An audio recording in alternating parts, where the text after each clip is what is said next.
Yeah, so there are three main categories of fisheries in Suriname.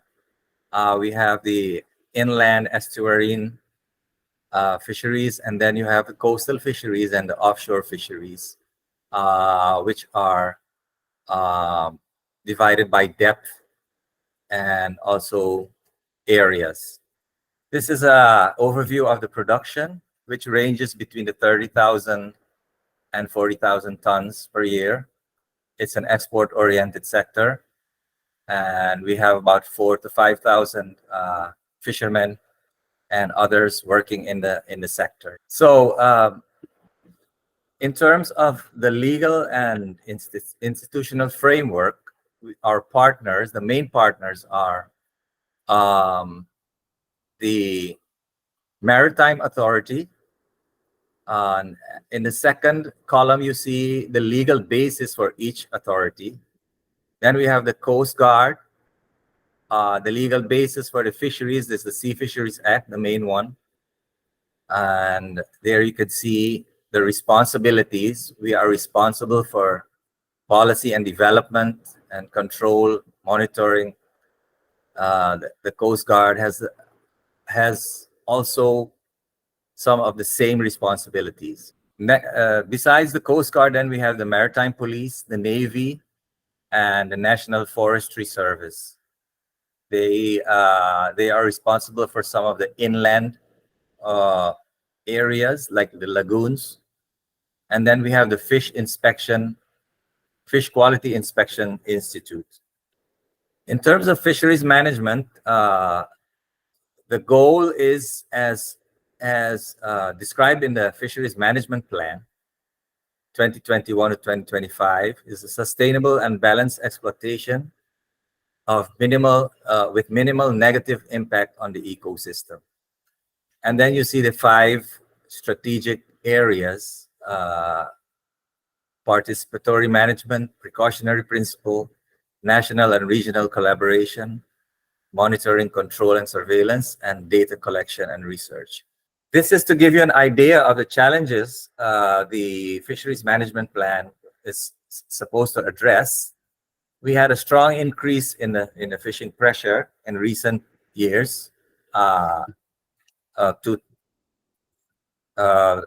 2020 and before that. We still have a weak MCS capacity, and we have lack of awareness in general and on the part of the prosecution with regard to IUU fishing. So sometimes we do not get the prosecution to take the necessary steps. This is to give you an idea of the common offenses. So this is a more detailed picture of all the IUU activities we are facing. So from fishing without license or an invalid or a false license to fishing with forbidden gear and without a VMS or other VMS infractions. So also fishing without a turtle excluder device or bycatch reduction devices as required in the license conditions. Then there's another challenge with regard to data and status of the stocks. Available stock assessment is preliminary. So what we are trying to do is get as much information so we can do the stock assessments, but that is in preliminary stages. And the only exception is the CBOB shrimp industry. Yes. So these are some of the management measures that we have taken in the recent years. We have set maximum amounts for licenses per category. We have also, for some categories, set a maximum amount of days they can spend at sea. For instance, the fish trawling industry.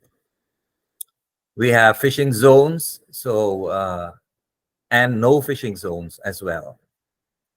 And we have limitations for vessels in terms of fishing gear, the length of nets, the mesh sizes, also for the vessels, storage capacity, and so forth.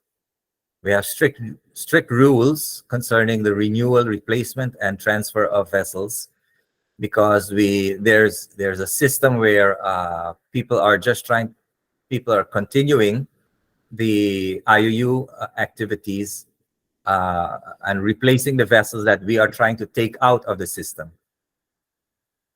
Okay, and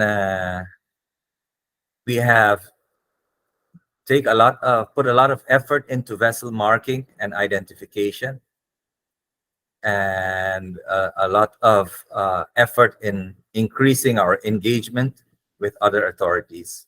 These are the measures we take with regard to data collection.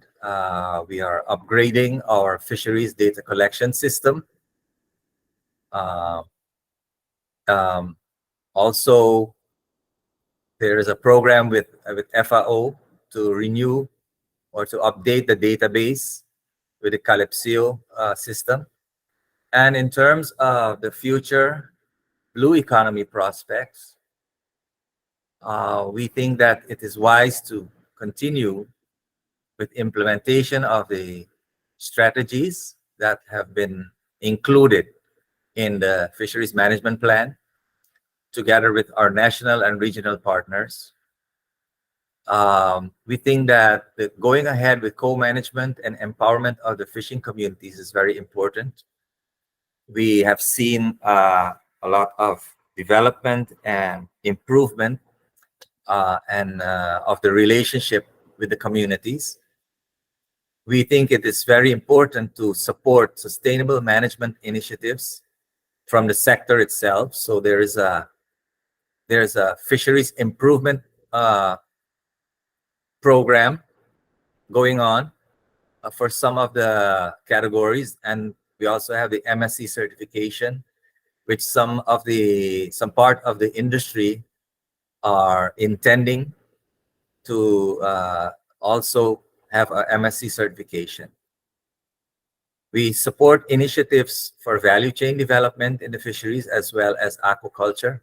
It's one of the main areas we would like for the future to have some good development.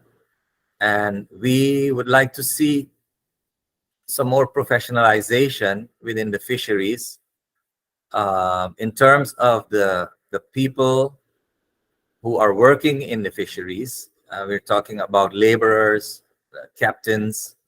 We would like to see more education and training so that we have more professionals in the sector.